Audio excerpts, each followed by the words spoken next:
সবাইকে আমন্ত্রণ। Clemon beyond the গ্যালারিতে হাজির হয়ে গেছে আমি রেজওয়ানুজ্জামান। আজকে আমাদের সঙ্গে অতিথি হয়েছেন, আগেই পরিচয় করে দিয়েছি, বাংলাদেশের সাবেক অধিনায়ক এবং বর্তমানে ক্রিকেট বোর্ড পরিচালক, গ্রাউন্ডস কমিটির চেয়ারম্যানের দায়িত্ব পেয়েছেন গতকালই। আমাদের সঙ্গে আছেন খালেদ মাসুদ পাইলট। স্বাগত জানাচ্ছি আপনাকে। ধন্যবাদ রেজন ভাই। খালেদ মাসুদ পাইলটের সঙ্গে কথা বলবো। আমরা বিষয় হিসেবে বেছে নিয়েছি মুশফিকের সেঞ্চুরি, ম্যাচের সেঞ্চুরি। আপনারা জানেন মুশফিকময় ম্যাচ চলছে, মুশফিকের ১০০তম টেস্ট। সেই ১০০তম টেস্টকে মুশফিক রাঙিয়ে তুলেছেন সেঞ্চুরি দিয়ে। যে কীর্তি আছে এর আগে Javed Miandad, Inzamamul Haq, Ricky Ponting, Graeme Smith, Hashim Amla, Joe root, David ওয়ার্নারদের, যারা সেঞ্চুরি ম্যাচে সেঞ্চুরি করেছেন, বাংলাদেশের কোনো ক্রিকেটার সেই তালিকায় নিজের নাম তুললেন। সুতরাং বুঝতেই পারছেন কত বড় কীর্তি, তা নিয়ে কথা হবে। আপনারাও চাইলে অংশ নিতে পারেন আমাদের এই আয়োজনে, ফোন করতে হবে স্ক্রিনে দেখানো নম্বরগুলোতে। প্রথমে খালেদ মাসুদ পাইলটের কাছে জানতে চাই, মুশফিক আসলে কত বড় ক্রিকেটার? আমরা কি আসলে বুঝতে পারি যে ১০০ টেস্ট খেলেছেন, ২০ বছর লেগেছে, গড় ভাবি যে আমরা ৩৬, ৩৫ এরকম, ১৩টা সেঞ্চুরি করেছেন, কিন্তু আসলে মুশফিক কেমন ক্রিকেটার ওয়ার্ল্ড স্ট্যান্ডার্ডের তুলনায়, সেইটার ব্যাখ্যাটা আপনার কাছে প্রথমেই জানতে চাই। না, প্রথমে বলবো যে অসম্ভব একটা সুন্দর একটা অ্যাচিভমেন্ট। 100 ম্যাচ, অনেক ডিসিপ্লিন একজন মানুষ না হলে কিন্তু 100 ম্যাচ খেলা, টেস্ট ম্যাচ খেলা কিন্তু সম্ভব ছিল না। আপনি যদি দেখেন যারা 10 জন যারা 100 টেস্ট খেলেছেন, সেঞ্চুরি করেছেন, সবার ক্যারিয়ারগুলো দেখেন, এবং যারা 100 টেস্ট খেলেছে তারা কিন্তু দেখবেন যে আলটিমেটলি এরকম 15 বছর 20 বছর খেলেছে। তো আমার মনে হয় এইরকম লম্বা ক্যারিয়ারে যারা থাকবেন, আমার মনে হয় যে সেটা যে প্রফেশনাল হোক না কেন, তাকে অনেক ডিসিপ্লিন হতে হবে, তাকে অনেক মানে বলবো যে স্যাক্রিফাইস মাইন্ডেড হতে হবে, যে জীবনের অনেক কিছু থেকে জীবনকে অনেক কিছু স্যাক্রিফাইস করে নিজেকে ওই জায়গাতে নিবেদিত হতে হয়েছে। তো ওয়ান্ডারফুল ক্যারিয়ার আমার কাছে মনে হয়। যে দেখেন ১০০তম টেস্টে সেঞ্চুরি, তার যে পারফরমেন্স, তাতে মনে হচ্ছে আরও লম্বা কন্টিনিউ করবে। আই হোপ যে সে আরও লম্বা কন্টিনিউ করুক। এবং আমার কাছে মনে হয় যে এরকম একটা মাইল ফলক, একটা এক্সাম্পল তৈরি করে গেল আমাদের ইয়াংদের জন্য, বিশেষ করে যারা এখন ন্যাশনাল টিমে খেলছেন কারেন্ট, শান্ত থেকে শুরু করে যারা আছে তাদের জন্য একটা, মমিনুল বলেন যারা খেলছেন, তাদের জন্য কিন্তু সুন্দর একটা, বলবো যে যখনই ৬০টা বা ৫০টা ৭০টা হবে, তখনই ওরা একটা চিন্তা করবে, না কি করে মুশফিক ভাইকে আমি ধরবো। তো ওয়ান্ডারফুল ক্যারিয়ার আমার কাছে মনে হয়, সুন্দর। মানে ১০০ টেস্ট খেলা যায়, সেই বিশ্বাসটা আসলে আপনি যেটা বলছেন যে ৩৬ গড় খুব একটা ভালো গড় না, হয়তো ইন্টারন্যাশনাল আমরা বলছি, কিংবা অনেকেই বলছে এই ৩৬ গড়টা হয়তো আমাদের, আমি বলবো যে এটা হয়তো যে ৩৬টা হয়তো ৪২ বা ৪৫-এ যে ঠেকতো। কেন ঠেকতো? যখন আপনি আমাদের মতো দলে খেলবেন, তখন কিন্তু আপনি যখন ন্যাশনাল টিমে খেলার পর যখন আপনি হোমে খেলবেন, তখন ঢাকা লিগের যে স্ট্যান্ডার্ড বা আপনার অন্যান্য এনসিএল বা অন্যান্য খেলার যে স্ট্যান্ডার্ড, সেখানে কিন্তু আপনার ইমপ্রুভ হবে খুবই কম, বিকজ হচ্ছে যে ইমপ্রুভমেন্টের জায়গাটা খুবই কম। বাট আপনি এই প্লেয়ারই যখন ইন্ডিয়া টিমে খেলছে, অন্যান্য প্লেয়ার যারা ইন্ডিয়াতে খেলছে, তারা ইন্ডিয়ান ডোমেস্টিক অনেক হার্ড, অস্ট্রেলিয়ান ডোমেস্টিক অনেক হার্ড। তো তারা ওই এনভায়রনমেন্টটা এত ডোমেস্টিক এত ভালো, তার জন্য অনেক ভুলগুলো ওখানে শুধরাই হয়তো ইন্টারন্যাশনাল তারা ভুল কম করছে। তো আমি বলবো যে তার মধ্যে থেকে আমি বলবো যে এই জায়গা থেকে আপনি ১০০ ম্যাচ খেলা বিশাল বড় অ্যাচিভমেন্ট। আচ্ছা, এমনিতে যেটা আমরা বলছিলাম যে ১০০ ম্যাচ খেলা তো যায়, আপনি দেখেন, আপনি যে বাংলাদেশের হয়তো 140 বা 145 প্লাস বোলার কজন আছে, তো ওয়ার্ল্ড ওয়াইডে আপনি দেখবেন যে ম্যাক্সিমাম দেশে সবই আছে। তো তারা কিন্তু এটা খেলে খেলে ইউজ টু, তো তাকে কিন্তু অনেক অ্যাডজাস্ট করে রানগুলো করতে হয়েছে। মানে সুতরাং তার জন্য কঠিন ছিল, কিংবা চ্যালেঞ্জটা আরো অনেক বেশি ছিল। ১৩টা সেঞ্চুরি করেছেন, আজকেরটা সহ বাংলাদেশের হাইয়েস্ট। মানে সেটাও কি আপনি মনে করেন যে, মানে আপনি কি পরিপূর্ণ মনে করেন ওর ক্যারিয়ারটাকে? আমি সব দিক থেকে আপনি যদি স্ট্যান্ডার্ডটাকে চিন্তা করেন, হয়তো ওয়ার্ল্ড ক্লাসে আপনি যাবেন না। ওয়ার্ল্ড ক্লাস বলতে বোঝাচ্ছে যে ধরেন অনেক গ্রেট প্লেয়ার আছে যারা হয়তো অনেক ভালো গড়, Ricky Ponting, Graeme Smith, David Warner, এই লিস্টে আমরা বলছিলাম যে ১০০তম ম্যাচে সেঞ্চুরি করেছে। হ্যাঁ, সেঞ্চুরি করেছে, কিন্তু যদি আপনি গড় ধরেন যে না এই জন্য অনেক মানে এভারেজ আছে আপনার টেস্ট র্যাঙ্কিংয়ে, কিন্তু আপনি যদি আপনারা বলেন যে ওনারা কিন্তু ধরেন ইন্ডিয়া অস্ট্রেলিয়া একই লেভেলের ক্রিকেট খেলে, ইংল্যান্ড একই লেভেলে খেলে, তারা কিন্তু যে ইংল্যান্ডের সাথে সেঞ্চুরি করবে, অস্ট্রেলিয়ার সাথে সেঞ্চুরি করবে, তাদের স্বাভাবিক ব্যাপার। কিন্তু বাংলাদেশ টিমের প্লেয়ার হয়ে যখন আপনি ইংল্যান্ডের সাথে সেঞ্চুরি করবেন, ইন্ডিয়ার সাথে সেঞ্চুরি করবেন বা অস্ট্রেলিয়াতে করবেন, এটা কিন্তু টাফ ব্যাপার, নট ইজি, বিকজ হচ্ছে আপনার এনভায়রনমেন্ট তত কোয়ালিটি না। সেইটাকে আপনি ওইভাবে যে আপনি অনেক অ্যাডজাস্ট করে, অনেক হার্ড ওয়ার্ক করে আপনাকে যেতে হয়। তো হার্ডওয়ার্ক সবাই করে, বাট সব কিছু মিলবো আমি বলবো যে অসম্ভব কোয়ালিটি প্লেয়ার, এবং সবচেয়ে বড় কথা ডিসিপ্লিন প্লেয়ার, তাকে অনেক কিছু শেখার আছে। আপনি যখন খেলতেন কিংবা আপনারা যখন খেলতেন, তখন কি আসলে কখনো স্বপ্নেও ভাবা যেত যে ১০০ টেস্ট কিংবা ২০ বছরের একটা ইন্টারন্যাশনাল ক্যারিয়ার হবে? এই ধরনের রেকর্ড তো কেউ হয়তো প্ল্যান করে না, রেকর্ড আসলে হতে থাকে। আপনি যখন ক্যারিয়ারে প্রত্যেকটা দিন চিন্তা করবেন যে আজকে আমি ভালো হার্ডওয়ার্ক করবো যেন কালকে ভালো থাকি, এই করতে করতে একটা সময় দেখবেন যে আপনি কোথায় যে গন্তব্যে পৌঁছায় গেছেন আপনি নিজেও জানেন না, হয়তো মুশফিকও হয়তো চিন্তা করে নাই। বা আমাদের সাথে যখন আমাকে একজন জিজ্ঞেস করছেন, একজন সাংবাদিক, আপনি তখন কি ভেবেছিলেন যে মুশফিক 100 করবে, 100 সেঞ্চুরি টেস্ট ম্যাচ খেলবে? আমরা যে ভাই এটা তো কেউ বলতেই পারবে না কে কততে শেষ করবে, বিকজ হচ্ছে আপনি দেখবেন যে অনেক গ্রেট প্লেয়ার আছে যারা হয়তো 1 বছর খেলে আবার নাই হারিয়ে গেছে। এটা একমাত্র আল্লাহ তাআলা বলতে পারবে যে কার জীবনে কোথায় যে শেষ হবে। তো বাট আমরা সম্ভাবনা চিন্তা করি যে বিরাট কোহলি এরকম রান করবে, শুভমান গিল। এখন আপনি বলেন শুভমান গিল কোথায় যে থামবে, এটা কেউ বলতে পারবে না। কিন্তু শুভমান গিল যদি ফিট থাকে, সব কিছু থাকে, পারফরমেন্স ভালো থাকে, দেখবেন যে একটা বিশাল রেকর্ড হোল্ডারকারী হবে। তো এগুলো হয়তো সম্ভাবনা থাকতে পারে, কিন্তু দিন শেষে কোথায় যে পৌঁছাবে বলা কঠিন। এমনিতে মুশফিকের মানে পারফরমেন্স কিংবা ক্যারিয়ার ইন্ডিভিজুয়াল নিয়ে অনেক কোনো প্রশ্ন নেই, কিন্তু দলের জন্য আসলে তার ভূমিকাটা, কিংবা টেস্ট ক্রিকেটেই তিনি এখন খেলেন, অন্য ফরম্যাটগুলো ছেড়ে দিয়েছেন, টেস্টের জন্য কি মনে করেন যে আপনি ইম্প্যাক্টটা কত আসলে বাংলাদেশের টেস্ট দলে তার উপস্থিতি, ভূমিকা? দেখেন আপনি নিজে বুঝতে পারবেন যে এই যে একটা সেঞ্চুরি করা, ধরেন এই উইকেটটা কিন্তু সলিড ব্যাটিং ট্র্যাক যতটুকু দেখছি আমরা।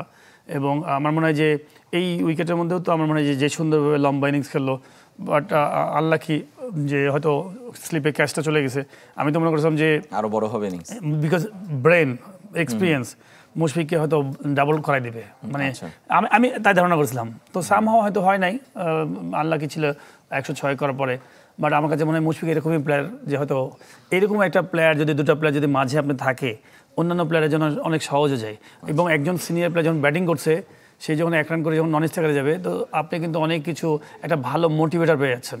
বিকজ আপনার টোটাল যে ব্যাকগ্রাউন্ড, আপনার যে এক্সপিরিয়েন্স, আপনি একটা ইয়াং ছেলেকে বলে বলে সুন্দর করে বোঝায়, সাহস দিয়ে খেলাবেন। এই ছেলেটা সাহস পেতে দেখা গেলো যে একটা সময় যে সেও পরিণত হয়ে যাবে। তো এই জন্য আমরা সিনিয়র প্লেয়ারদের কথা বলি অনেক সময়, যে সিনিয়র প্লেয়ারটা কেন ইম্পর্টেন্ট।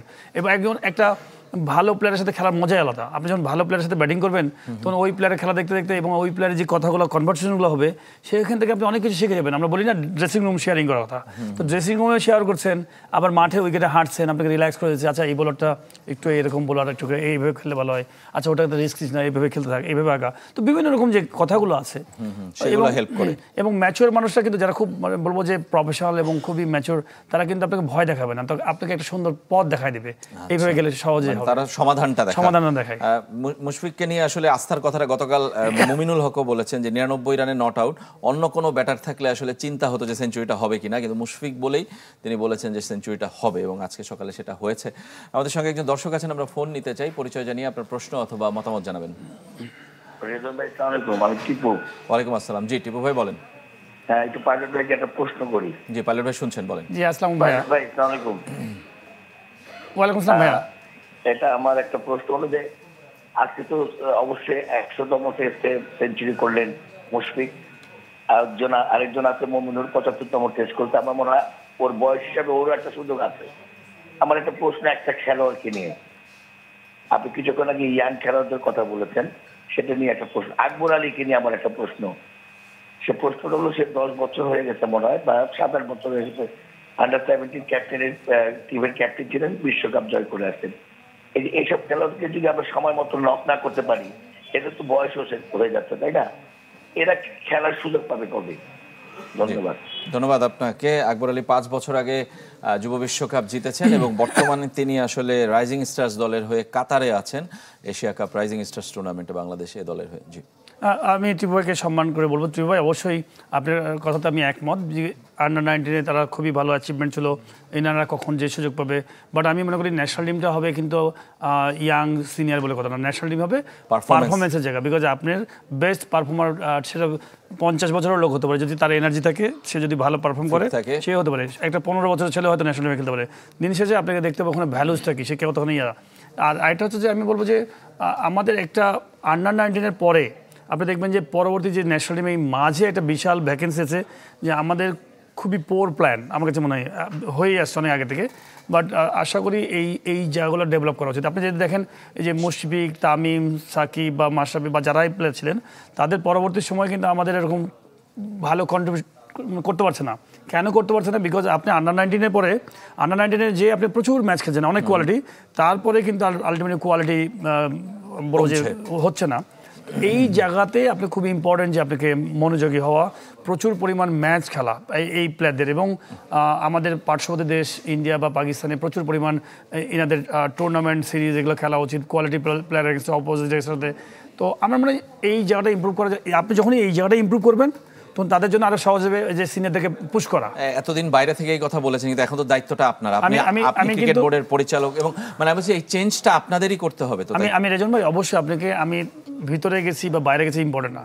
আমি একজন খেলোয়াড়, আমার কথা হচ্ছে মনে হয় যে সত্য কথাটাই বলতে হবে। আমি কিন্তু যে কথাটা বললাম কিন্তু সত্য কথাটাই বললাম। আলটিমেটলি আপনি ন্যাশনাল টিমের প্লেয়ার, ধরেন আজকে মুশফিক যে সেঞ্চুরি করছে, হয়তো ইন্ডিয়ান টিমে এই সুযোগটা হয়তো আসতো না। কেন আসতো না জানেন? ইন্ডিয়া টিমের পিছন থেকে দৌড়াতো, মানে আরো পিছনে লেগে থাকতো যে ভালো পারফর্মার, এই যে শুভমান গিল, যে কারণে রোহিত শর্মা, বিরাট কোহলি একদম ফর্মের তুঙ্গে, প্রায় উপরে থেকে আসলে ফর্মের তুঙ্গে রোহিত শর্মা, বিরাট কোহলির পিছন থেকে আরো 4-5 জন নাড়া দিচ্ছে। তো এই জায়গাটা ধরেন আমাদের সাকিব আল হাসান বয়সের কারণে হয়তো শেষের দিকে গেছে, মুশফিক বয়সের দিকে, মাহমুদুল্লাহ বলেন, কিন্তু আরো 5-7 বছর আগে, 8 বছর আগে থেকে ইয়াংরা যে পুশ করে ঢুকবে, সেই পারফরমেন্স তাদেরকে কিন্তু ম্যাচ করাতে পারছিল না। আমি মনে করি যে এই ইয়াংদের ওই মাঝে আপনাকে অনেক পুশ করতে হবে এবং তাদেরকে ওই ফ্যাসিলিটিসগুলো দিতে হবে। আরো একজন দর্শক আছেন, আমরা ফোন নিতে চাই। পরিচয় জানিয়ে আপনার প্রশ্ন অথবা মতামত জানাবেন। আসসালামু আলাইকুম। ওয়ালাইকুম আসসালাম। আমি রাজশাহী থেকে মোহাম্মদ হাশিমুল ইসলাম বলছি। জি, পাইলট ভাইয়ের দেশ রাজশাহী। জি বলেন। আমার প্রশ্ন হচ্ছে, মুশফিকুর রহিম তো আমাদের রাজশাহী বিভাগের ক্রিকেটার, তিনি সেঞ্চুরি করলেন ১৭তম টেস্টে। আমাদের রাজশাহীর পক্ষ থেকে আমাদের বিভাগীয় স্টেডিয়ামে তাকে কোনো সংবর্ধনা দেওয়ার ব্যবস্থা করা যায় কিনা। দ্বিতীয় প্রশ্ন হচ্ছে, আমাদের রাজশাহী স্টেডিয়ামে কি এবার বিপিএল আয়োজন করা সম্ভব হবে? আচ্ছা, ধন্যবাদ। উত্তর দেওয়ার জন্য খালেদ মাসুদ পাইলট রয়েছেন রাজশাহী বিভাগীয় থেকেই। আসলে তিনি প্রতিনিধিত্ব করছেন না, যদিও ক্রিকেট বোর্ডে ঢাকাতে করছেন না, আমি সেটাই বললাম, করছেন না, কিন্তু তারপর রাজশাহী আপনার নিজের বিভাগ, নিশ্চয়ই আপনার বলার আছে। অবশ্যই, তো অলরেডি সংবর্ধিত হচ্ছে বাংলাদেশ থেকে ন্যাশনালি। এটা অবশ্য তো সে সংবর্ধিত হওয়ার মতোই একজন খেলোয়াড়, সব জায়গা থেকে, বগুড়া থেকে বলেন, রাজশাহী বিভাগ থেকে সে প্রতিনিধিত্ব করেছে। আশা করবো যে যেন রাজশাহী বিভাগ থেকে দেওয়া হোক বা দেওয়া হয়, রাজশাহীতে যখন ব্যাক করবেন সে। এবং সাথে বিপিএল নিয়ে রাজশাহীতে খেলা হবে কিনা এটা গভর্নিং বডি হয়তো বলতে পারবে, তার মধ্যে আমি একজন মেম্বার। বেশ কিছু প্রবলেম আছে, হয়তো সাধারণ মানুষ অনেকেই মনে করেন যে খুবই সহজ। মাঠ খুব সুন্দর আছে, যে মাঠটা যতটুকু আমি জানি, উইকেট খুবই সুন্দর। প্রবলেম হচ্ছে একটা বিপিএল করতে গেলে আপনার পজিটিভ জিনিস যেটা হচ্ছে যে খুবই ইম্পর্টেন্ট, যে আপনার ড্রেসিং রুম থাকা লাগে 4টা, এবং প্রেস বক্স মিনিমাম 70-80 জন বা 100 জন প্রেসে বসে থেকে যারা কাজ করবেন। তো এই যে গ্যালারির উপরে যে কাজগুলো আছে, ফ্লাড লাইট নাই। ডিসেম্বরে যখন খেলা হবে তখন কিন্তু খুব কুয়াশা হবে। তো এখানে যদি ফ্লাড লাইট না থাকে, তাহলে দিনের বেলায় যদি আপনি খেলা দেন, সকালে যদি ধরেন 11টা পর্যন্ত বা 10টা পর্যন্ত খেলা দেন, এবং সন্ধ্যায় যদি আর্লি 4টার মধ্যে যদি লাইট চলে যায়, তাহলে কিন্তু আপনার দুটোই খেলা প্রবলেম পড়ে যাবে। তো এই জিনিসগুলোর জন্য এই ফ্যাসিলিটিসগুলো খুব ইম্পর্টেন্ট। মাঠের বাইরে যে দরকার, এই জিনিসগুলো খুবই ইম্পর্টেন্ট। তো এই জায়গাগুলো আমাদের হাতে থাকে না। এটা হচ্ছে বেসিক্যালি জাতীয় ক্রীড়া পরিষদের আন্ডারে থাকে, যারা হয়তো এই গ্যালারির সাইডগুলো ডেভেলপ করেন। তো এইগুলো ডেভেলপ হলে আমি মনে করি চোখ বন্ধ করে সম্ভব রাজশাহীতে খেলা। তো বিসিবি খুব চাচ্ছে যেন রাজশাহীতে খেলাটা হয়। বিসিবি গভর্নিং বডি খুবই চাচ্ছে যে এই জায়গাগুলো ডেভেলপ করে কীভাবে করা যায়, নতুন ভেন্যু যুক্ত। হ্যাঁ, এবং আলটিমেটলি দিন শেষে যে ক্রিকেটকে যদি জনপ্রিয় করতে চান, আমি মনে করি যে এটার কোনো বিকল্প নাই যে রাজশাহীর মতো জায়গায় বিপিএল করা। বরিশাল বলেন, খুলনা বলেন, এমনকি বগুড়াতে সুন্দর ভেন্যু, হোটেল সুন্দর আছে। প্রত্যেকটা জায়গায় আমার কাছে মনে হয় যে বিপিএলকে ছড়াতে পারলে আপনি যে দর্শক হয় এখন তার 4 গুণ 5 গুণ বেড়ে যাবে। বিকজ যখন আপনি হোম অ্যান্ড অ্যাওয়ে করতে পারবেন, ভারতের মতো যখন হোম অ্যান্ড অ্যাওয়ে, কলকাতার খেলা কলকাতায় খেলছে, মুম্বাইয়ের খেলা মুম্বাই খেলছে, তখনই কিন্তু এই জিনিসটা আপনার অনেক জনপ্রিয় হবে। আমি আশা করি আমরা সবাই চেষ্টা করছি মানে শীঘ্রই যেন এটা ঠিক করা যায়। বাট এটা ডিপেন্ড করে, বিকজ আপনি যদি কোনো কারণে যদি এগুলো ডেভেলপ না করতে পারেন, প্রবলেমটা তো কোথায়, যে যখন আপনি খেলা দিবেন মানুষজন তখন বলবে এটা কী অবস্থা, বা ড্রেসিং রুমে প্লেয়াররা বলেন, সাংবাদিকরা কিন্তু সমালোচনা করে শেষ করে দেবেন। তো আপনাকে আগে নিজের ঘরটা গুছাতে হবে। ওই ঘরটা না গুছালে আপনি খেলা দিলে কিন্তু আলটিমেটলি খারাপ হবে। একদমই। সাপোজ আপনি একটা বিয়ের অনুষ্ঠানে গেছেন, 200 মানুষের ব্যবস্থা করেছেন, 2000 লোককে দাওয়াত দিয়েছেন, তাহলে আলটিমেটলি কি হবে? তখন আপনি সবকিছু একটা হযবরল অবস্থা হবে। একদমই শেষের দিকে আমরা একটু জানতে চাই যে আপনি গ্রাউন্ডস কমিটির চেয়ারম্যানের দায়িত্ব পেয়েছেন গতকালই। এটা কি আপনার আসলে চাওয়া ছিল কিনা এই কমিটিতে, কিংবা এই কমিটিতে আসলে কাজ করতে আপনি কতটা ইচ্ছুক মনে হচ্ছে, কিংবা কি করতে চান? গ্রাউন্ডস ডিপার্টমেন্টে আমার কাছে মনে হয়, দেখেন আমাদের কিন্তু খেলা ক্রিকেট অনেক জনপ্রিয়, এবং আমি মনে করি প্রত্যেকটা জেলা এবং উপজেলা শহরে এবং ম্যাক্সিমাম জায়গায় কিন্তু আমাদের ফ্যাসিলিটির মানে গ্রাউন্ডসের যে প্রবলেমগুলো, প্রচুর প্রবলেম। ম্যাক্সিমাম মানুষের হয়তো রোলার নাই, কারো হয়তো বিভিন্ন রকম উইকেট নাই, সিমেন্টের পিচ নাই বা বিভিন্ন কিছু নাই। তো এটা আমার আসলে অনেক দিন ধরে একটা ইচ্ছা ছিল যে আমি কীভাবে একটু সহায়তা করতে পারি, হেল্প করতে পারি, বিকজ এটা তো আমাদেরই, আমি মনে করি দায়িত্ব যে আমরা কী করে গোটা দেশে খেলাগুলোকে যেন খেলতে পারে, এটা হেল্প করে মানে সাহায্য করা। তো আমি মনে করি বোর্ডের পক্ষ থেকে যখন আসছি আমার কাছে মনে হয় দায়িত্ব হবে যে আমি চেষ্টা করবো যে প্রত্যেকটা জেলা শহরে যতটুকু সম্ভব ক্রিকেট বোর্ডের মাধ্যমে, বিকজ আপনি জানেন যে অনেক প্রোটোকল, অনেক কিছু মেনটেন করতে হয়। তো সব কিছু করে আমি যতটুকু চেষ্টা করি যে গ্রাউন্ডসগুলোকে ডেভেলপ করা। ইতিমধ্যে আমরা অনেকগুলো অলরেডি প্ল্যান করেছি যে কোথায় কোথায় কী করা যায়। এবং আমি আপনি আজকে এই টকশোর মাধ্যমে বলতে চাই, আপনারা একটা ঠিকানা আমি দিয়ে দেবো খুব শীঘ্রই, যে এখানে প্রবলেমসগুলো যদি সবাই পাঠায় আমরা চেষ্টা করবো ওই জায়গাগুলো কত তাড়াতাড়ি সলভ করা যায়। আগে আপনাকে চিন্তা করতে হবে ফার্স্ট প্রায়োরিটি কোথায়, first priority, second priority, third priority ভাবে দেখে দেখে আমরা ওইভাবে চেষ্টা করবো যে প্রত্যেকটা জায়গায় কী করে হেল্প মানে অ্যাটলিস্ট ফিডব্যাক দেওয়া যায়। আচ্ছা, তার মানে আপনি জেলাগুলোর সমস্যা চান যে সমস্যাগুলো আসলে সামনে আসলে তাহলে সমাধান করা যাবে। ম্যাক্সিমাম জেলায় কিন্তু কাইন্ড অফ জরাজীর্ণ, ধরেন হয়তো উইকেট আছে অনেকদিন আগে, খেলা লিগ হয় না, তারপরে হয়তো শুধু জেলা না, অনেক অনেক একাডেমি আছে যে হয়তো ছোট ছোট সাপোর্ট, তারা প্রচুর প্লেয়ার সাপ্লাই দেয়, ঢাকাতে খেলছে, বাংলাদেশ টিমে খেলছে। তারপর হচ্ছে দেখা গেলো যে বিভিন্ন উপজেলায় অনেক ভালো ভালো খেলা হচ্ছে, কিন্তু আমরা যদি কোনোভাবে যদি একটা পিচ বানিয়ে দিতে পারি, কোনোভাবে যদি একটা ধরেন একটা রোলার দিয়ে দিলাম, তো এই জিনিসগুলো দরকার সমন্বয়, তারাও কিছু করলো আর আমরা তাদের উৎসাহ আর আমরা কিছু সহায়তা করলাম, 2-2-4 হবে। আরেকটা কথা, অনেক বছর ধরে আমরা শুনি যে ঢাকার ক্রিকেটে শুধু মিরপুর কেন্দ্রিক, মিরপুরে ফ্যাসিলিটিস ছাড়া ঢাকায় কোনো খেলার সুযোগ নেই কিংবা প্র্যাকটিসের সুযোগ নেই। প্লেয়ারদের প্র্যাকটিসের জন্য আসলে আর কিছু করার ইচ্ছা আছে কিনা? অলরেডি আমাদের বোর্ড থেকে অনেক প্ল্যান নেওয়া হয়েছে যে হেডকোয়ার্টার, বিশেষ করে আমি প্রথমে বললাম যে প্রথমে হচ্ছে আমাদের হেডকোয়ার্টারগুলোকে ডেভেলপ করতে হবে, যেমন প্রত্যেকটা বিভাগীয় শহরে যে মাঠগুলো আছে, স্টেডিয়ামগুলো আছে, সেখানে ফুললি আমি বলবো যে কোয়ালিটি ফ্যাসিলিটিস ডেভেলপ করা, যে আপনি ইনডোর ফ্যাসিলিটিস, জিম, পুরা ফ্যাসিলিটিস থাকবে। সাধারণত জেলা পর্যায়ে আপনি কী করে আপনি পরবর্তী সময়ে এগুলোতে যাবেন। তো আশা করছি এগুলো আমাদের প্রকল্পের মধ্যে আছে, ইনশাল্লাহ। শুধু প্রকল্প থাকলে তো হবে না, বাস্তবায়ন করতে হবে। তো এখন পিক টাইম যাচ্ছে আমাদের খেলার সময়। আপনি জানেন যে ইলেকশনটা এমন একটা সময় হয়েছে আমাদের কিন্তু খেলার জাস্ট আগে আপনি এখন যদি পিচে হাত দিতে যান, মাটি খুঁড়তে যান, তো এই বছর আর খেলতে পারবেন না। তো যতটুকু আছে সেটাও খেলতে পারবেন না। তো সব কিছুই আপনাকে অ্যাডজাস্ট করেই আপনাকে আগাতে হবে। ধন্যবাদ আপনাকে খালেদ মুস্তফা পাইলট। আমাদের সময় একদমই শেষ। ক্রিকেটটা যদি ছড়িয়ে যায় তাহলে হয়তো বা মুশফিকের এই সেঞ্চুরি ম্যাচ দেখতে আমাদেরকে আসলে 20 বছর অপেক্ষা করতে হয়েছে। বাংলাদেশের টেস্ট ক্রিকেটের 25 বছর পেরিয়ে গেছে। আশা করি পরের সেঞ্চুরির ম্যাচ দেখতে খুব বেশি অপেক্ষা করতে হবে না, আরও বেশি আসবে এবং মুশফিকই তাদেরকে আসলে উদ্দীপ্ত করবে, উৎসাহ দেবেন। সবাই ভালো থাকবেন। আজকের মতো এখানেই শেষ করছি।